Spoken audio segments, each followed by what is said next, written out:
Rave party కేసులో చిక్కుల్లో ఉన్న నటి హేమకు ఇంకో షాక్ ఇచ్చింది మూవీ ఆర్టిస్ట్ అసోసియేషన్.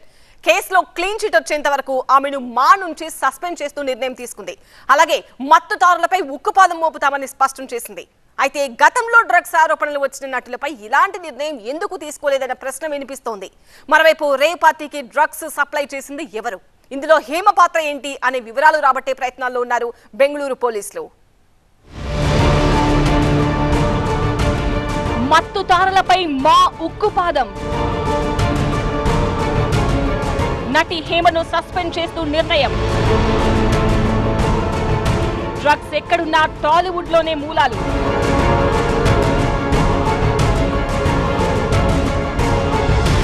బడా స్టార్స్ విషయంలోనూ మా ఇదే నిర్ణయం తీసుకుంటుందా? రేవ్ పార్టీ కేసులో ఇప్పటికే అరెస్ట్ అయిన నటి హేమకు షాక్ ఇచ్చింది మూవీ ఆర్టిస్ట్ అసోసియేషన్. పోలీసుల నివేదికలో హేమ డ్రగ్స్ తీసుకున్నట్టు నిర్ధారణ కావడంతో మూవీ ఆర్టిస్ట్ అసోసియేషన్ నుంచి ఆమెను సస్పెండ్ చేస్తూ నిర్ణయం తీసుకుంది. డ్రగ్స్ కేసుపై వివరణ ఇవ్వాలని హేమకు నోటీస్ ఇచ్చినా ఆమె స్పందించకపోవడంతో ఈ నిర్ణయం తీసుకున్నట్టు ప్రకటించారు మా అధ్యక్షుడు మంచు విష్ణు. హేమకు క్లీన్ చిట్ వచ్చేంత వరకు సస్పెన్షన్ కొనసాగుతుందని మా స్పష్టం చేసింది. రేవ్ పార్టీ విషయంలో హేమపై నిరాధార ఆరోపణలు చేస్తున్నారంటూ ఇటీవలే ట్వీట్ చేశారు మంచు విష్ణు. సామాజిక మాధ్యమాలతో పాటు కొంతమంది వ్యక్తులు హేమపై నిరాధారమైన ఆరోపణలు చేస్తున్నారని ఆరోపించిన విష్ణు హేమ దోషిగా రుజువయ్యే వరకు నిర్దోషిగానే పరిగణించాలని విజ్ఞప్తి చేశారు. అయితే కోర్టు ఆమెను దోషిగా ప్రకటించకముందే అసోసియేషన్ నుంచి సస్పెండ్ చేస్తూ నిర్ణయం తీసుకున్నారు. మా నిర్ణయంపై విమర్శలు కూడా వ్యక్తమవుతున్నాయి. గతంలో కూడా అనేక మంది నటులు, దర్శకులపై డ్రగ్స్ ఆరోపణలు వచ్చాయని వారిని ఎందుకు బహిష్కరించలేదన్న ప్రశ్నలు వినిపిస్తున్నాయి.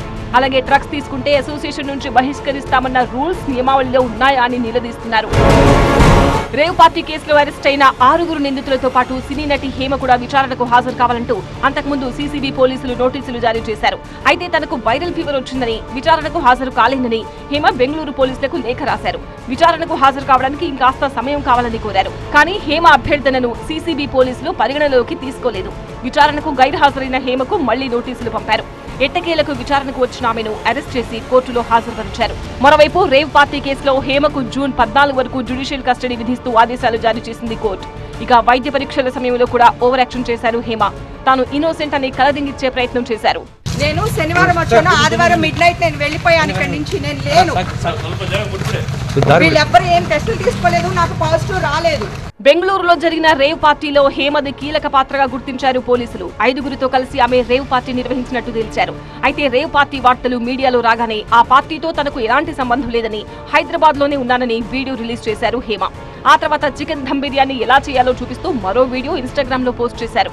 ఈ వీడియోలతో తాను రేవ్ పార్టీలో లేను అని నమ్మించే ప్రయత్నం చేశారు.